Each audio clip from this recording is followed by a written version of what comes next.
बीच में चेयरमैन साहब गौरव स्वरूप जी, साथियों, एक ऐसा माहौल तो पिछले 2 दिन में पैदा हो गया था कि गौरव स्वरूप जी के प्रति हिंदू संगठनों में, हिंदू समाज में नाराजगी व्यक्त हो गई थोड़े से मिस्टेक की वजह से।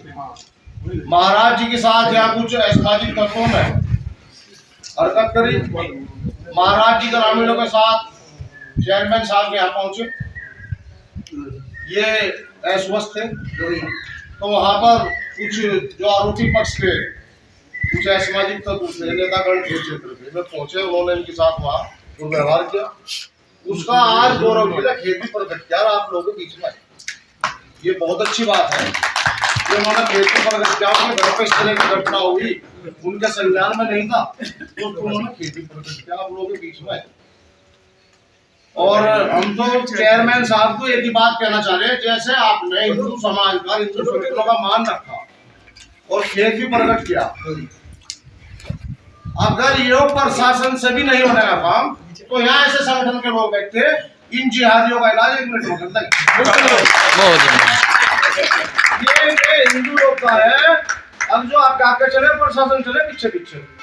और दूसरी बात, आपको मैं एक बात और बता दूं, ये बात मैंने भाग्यान जी को भी कहीं पर कही, कपिल देव जी को भी कहीं पर कही, जब भी मेरा मौका लगा, कि ये जो हिंदू संगठन कार्य कर रहे हैं ना, इसका राजनीतिक बेनिफिट जो मिले वो आपको मिले। ये बात आपके दिमाग में होनी चाहिए। हिंदू संगठन जो कार्य कर रहे हैं, हिंदू समाज के लिए जो कर रहे हैं, उसका राजनीतिक बेनिफिट आपको प्राप्त हो रहा। आज चेयरमैन के रूप में आपने प्राप्त करा, कपिल देव जी ने विधायक और मंत्री के रूप में प्राप्त कर लिया, बालियान जी ने सांसद और केंद्रीय मंत्री के रूप में प्राप्त कर लिया, और भी हमारे जनप्रतिनिधि बैठे, हमारे बीच हमारे जिला पंचायत सदस्य बैठे, हमारे भाई, इन्हें भी पता। राजनीतिक फायदा तो आप लोग ले रहे। हिंदू संगठन तो ये आपके लिए लड़ रहे, मर रहे, हिंदुओं को जगा रहे, हिंदुओं को इकट्ठा कर रहे, उसका राजनीतिक फायदा आप लोगों को मिल रहा। तो आपके यहाँ, आपके घर में, आपके मन में सबसे पहले अगर स्थान होना चाहिए तो वो संत समाज का, हिंदू संगठनों का होना चाहिए।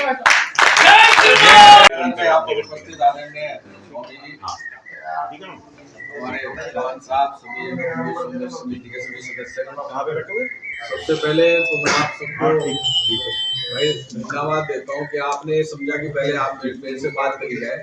मुझे तो इस चीज का कोई ज्ञान ही नहीं था, मुझे उसमें नॉलेज में नहीं था कि ऐसी कोई घटना मेरे आवाज पे हुई, क्योंकि मैं 2 दिन से बीमार था, मैं गया ही नहीं, मैं बाहर ही नहीं निकला। जो भी हुआ उसके लिए मैंने एकदम तुरंत, जब आप लोग मेरे पास आए, मेरे से कहा, मैं एकदम आपके बीच में आया। और मैं आपको ये अपनी ओर से आश्वस्त करता हूँ, अभी नहीं भविष्य में भी मैं हमेशा आप लोगों के साथ रहूंगा, आपके बीच में हो सकता हो आपके लिए, आपके संघर्ष समिति के लिए या मंदिर, क्योंकि मेरे संस्कार मुझे मेरे पिताजी से मिले हुए, हमने कभी ये चीज सीखी नहीं। मंदिर की यहाँ तक बात है, मैं तो पहले भी आया, स्वामी जी ने मुझे बुलाया, राम जी की जन्मदिन पे यहाँ पे शोभा यात्रा में मैंने यहाँ पर आया था, तो मैं तो उस दिन से उनका एहसान मानता हूँ। सिर्फ मुझे ही बुलाया था और शायद किसी को बुलाया नहीं था। तो मैं तो सपने भी नहीं सोच सकता कि इस तरह की घटना मेरे आवाज पे हो गई। और मैं आप लोगों को आश्वस्त करता हूँ, मुझे अगर कहीं चलना भी पड़ा, कप्तान साहब के पास मैंने अभी बात भी करी, मुझे चलना ही पड़ा, मैं चलूंगा आप लोगों के साथ, जो भी बात है। मंडी का फोन आ गया, वो यूँ कह रहे कि कितनी देर में आएंगे, मेरे ऑफिस में काम चल रहा, मैंने उन्हें कह दिया कि आधे घंटे के अंदर आपके पास पहुंच जाएंगे, आप जाके मिलो। ठीक है।